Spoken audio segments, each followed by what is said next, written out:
노르망디 같이 찍자. 여러분 안녕하세요, 에바입니다. 오늘은 제가 이 영상을 3번째로 찍는데요. 정말 미쳐 돌아버리겠습니다. 아무튼 그래서 오늘은 이 상황과도 굉장히 잘 맞는 단어이고, 그리고 여러분도 평상시에 굉장히 많이 들어보셨을 것 같은 단어인 수고하다와 관련된 내용을 한번 찍어보려고 합니다.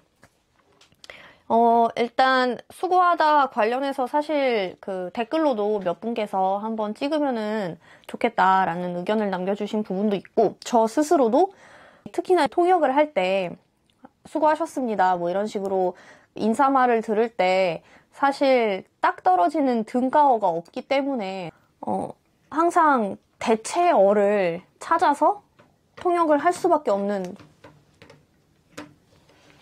그런 단어라서 좀 이런 뭐라고 할까요? 이런 느낌이었어요. 손톱을 조금 뜯고 싶은 그런 느낌이 들게 만드는 단어였답니다. 그래서 이 수고하다와 관련된 콘텐츠를 한번 찍어보고 싶어서 오늘 카메라를 켜게 되었습니다. 우선 수고하다에 대해서 우리가 알아보기 위해서는 당연히 제가 좋아하는 사전을 들여다봐야 하는데요. 우선 표준국어 대사전을 찾아보면 수고하다와 관련해서는 제일 대표적인 의미가 일을 하느라고 힘을 들이고 애를 씀 또는 그런 어려움이라는 첫 번째 의미가 이제 있고, 그리고 5번째 의미쯤 가면은 근심과 걱정으로 괴로워하다 이런 의미를 가지고 있다고 합니다. 뭐 아무래도 사실 인사말로 쓸 때도 굉장히 많은 일을 겪었다, 애를 많이 썼다, 그러니까 수고했다 이런 식으로 저희가 보통 사용을 하는 그런 단어이기 때문에 아무래도 그 대표적인 의미들도 이것과 통하는 것 같은 그런 느낌이고요.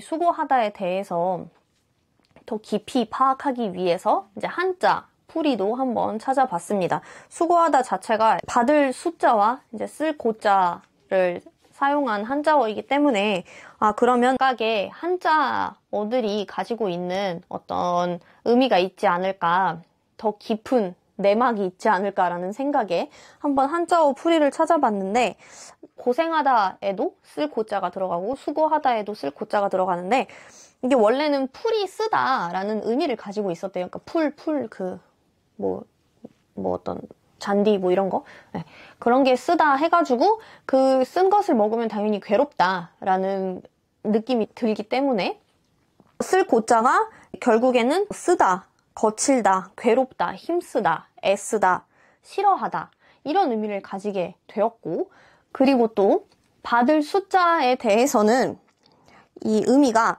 얻다, 이루다, 배우다, 이어받다, 주다 이런 의미가 있다고 해요.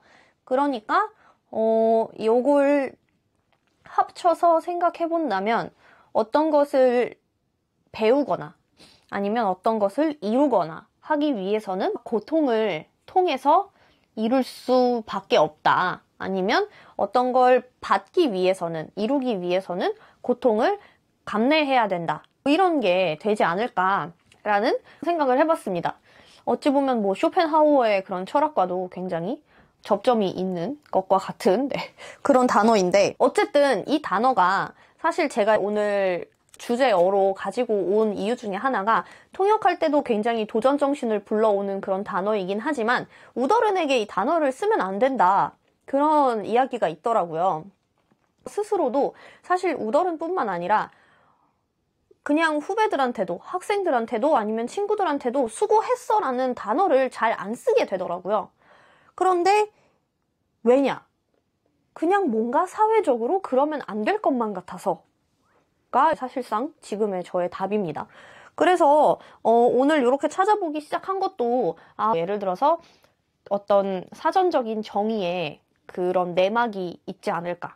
사전적인 거는 뭐 크게 없어요. 그러면 한자 글자 자체의 어떤 뜻을 누구에게는 쓰면 안 된다, 이 뜻을 내포하고 있기 때문에 그런 게 아닐까 해서 이제 한자어 풀이도 봤는데 뭐 별거 없어요. 그냥 뭐 당연히 이루기 위해서 뭐 고통을 감안해야 된다, 이 정도밖에 없으니까 그럼 대체 왜? 마치 뭐 무가 이제 러시아어로 왜인데요. 빠치무 이 단어를 윗사람한테 쓰면 안 되는 것인가? 왜 부장님 수고 많으십니다. 부장님 수고하세요. 이게 안 되는 것인가? 라는 생각이 계속 저를 이제 놓아주지 않았단 말이죠. 저희 고양이도 가버렸습니다. 얼마나 화가 났으면. 그래서 조금 더 찾아봤습니다. 그러니까 수고하다의 그 동의어 중에 하나가 이제 고생하다도 있고, 그리고 제가 들어봤던 것 중에서는 촬영할 때 특히 어디 지방에 이제 가게 되는 경우가 많았는데, 지방에서 특히나 많이 들어본 수고하다의 대체어는 욕보다였는데, 욕받습니다. 이런 식으로 말씀을 해주셨었는데, 이 욕보다를 그래서 한번 사전에서 찾아봤어요. 그러니까 일단 두 번째 의미가 몹시 고생스러운 일을 겪다. 이런 의미가 있고, 그래서 욕될 욕자가 당연히 이제 들어가는 거고, 욕될 욕자가 원래는 풀을 베다, 그래서 힘을 쓰다, 뭐 이런 의미를 가지고 있대요. 그래서 당연히 힘든 일을 당하다, 이런 의미를 내포하고 있는 그런 한자어고 그런 표현이 됐다, 이렇게 나와 있더라고요. 그리고 또 고려대 한국어 대사전에는 이 욕보다가 그 수고하다에 해당되는 경남 지역 방언이라고 나와 있더라고요. 결국에는 또 수고하다, 뭐 별거 없어요. 결국에는 욕보다를 절대 상사인 사람한테 쓰지 마라, 이런 얘기가 전혀 없단 말이죠. 그래서 여전히 이 궁금증은 해소가 되지 않은 채 또 이제 저의 뇌를 조금 더 많이 써보기 시작했습니다.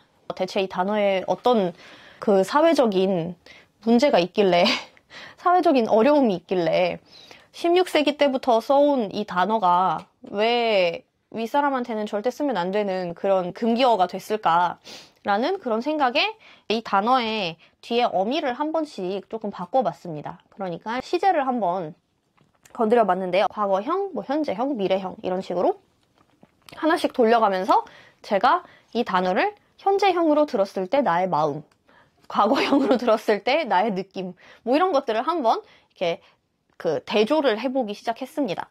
그래서 결국에는 그걸 하면서 저만의 이제 결론에 도달하게 됐는데요. 일단 현재와 과거에 대해서는 크게 무리가 없습니다. 그리고 심지어는 이제 현재의 형태, 즉 수고 많으십니다, 아니면 수고하십니다, 이런 형태인데, 이 형태로 한국어 러시아어 사전에 그 찾아봤는데 이 형태의 번역 버전이 수고하십니다는 안녕하세요로 나와요.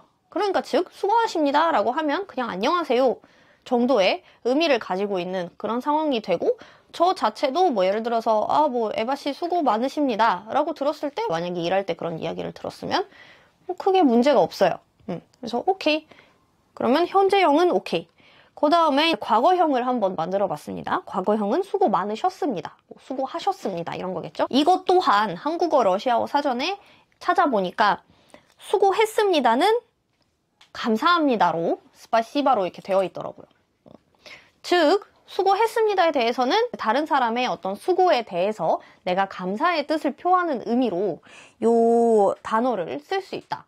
그래서 또다시 저한테 한번 대입을 시켜서 에바씨 수고했어요, 수고하셨습니다 라고 들었을 때는 그치, 내가 수고를 많이 했으니까 감사의 의미로 저렇게 이야기를 하는구나 해서 크게 뭔가 왜 나한테 저런 얘기를 하지? 이런 생각이 들진 않아요. 그런데 제일 큰 문제는 여기서부터는 저의 지극히 사적인 피셜이고요.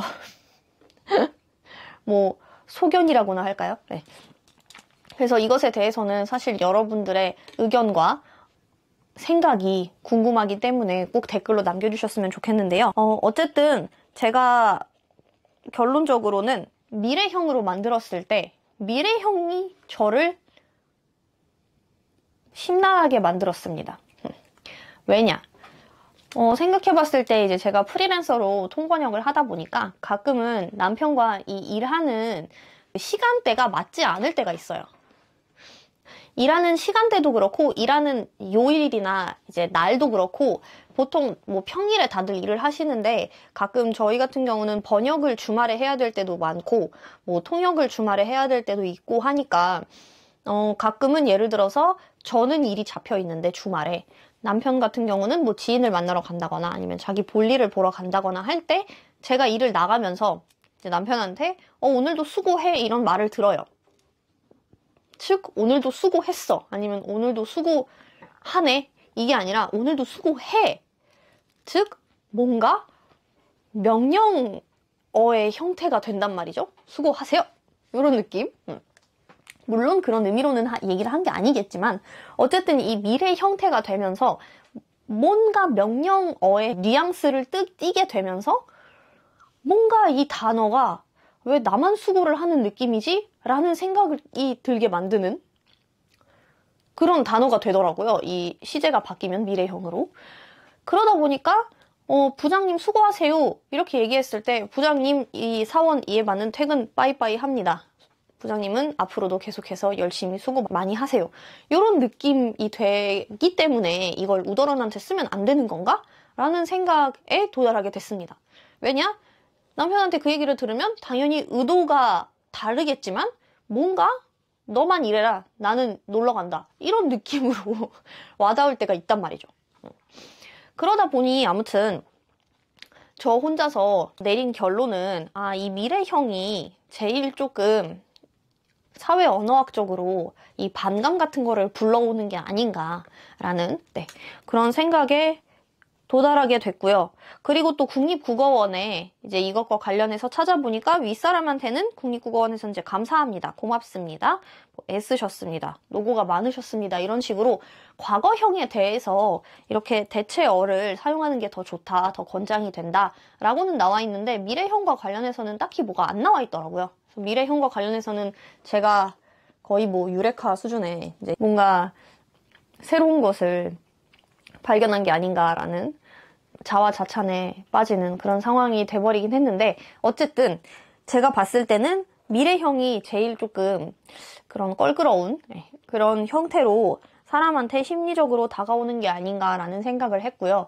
여러분은 혹시 이 수고하세요, 수고 많으십니다, 이 수고하다의 그런 여러 활용형들에 대해서 어떻게 생각하시는지 꼭 의견을 남겨주셨으면 좋겠고요.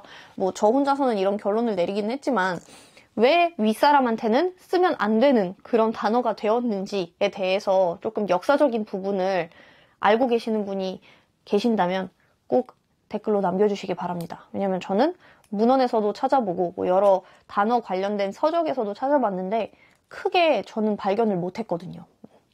그래서 이것과 관련해서 조금 지식 공유를 해주셨으면 좋겠습니다.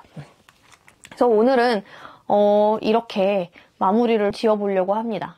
여러분들은 어떨 때 이 수고하세요를 들으면은 기분이 좋고 또 어떨 때 수고하세요를 들으면 조금은 왜 나한테 저런 말을 하지? 이런 생각이 드시는지에 대해서도 꼭 남겨주시면은 함께 여러 에피소드를 공유하는 시간이 될 수 있지 않을까라는 생각을 하며 영상을 마무리하고자 합니다. 이번 주에도 수고 많으셨고요. 저희 앞으로는 수고가 최대한 많지 않은 행복한 나날들을 보냈으면 좋겠습니다. 앞으로도 힘내시고요. 오늘 긴 시간 함께 해주셔서 고맙습니다. 수고 많으셨습니다.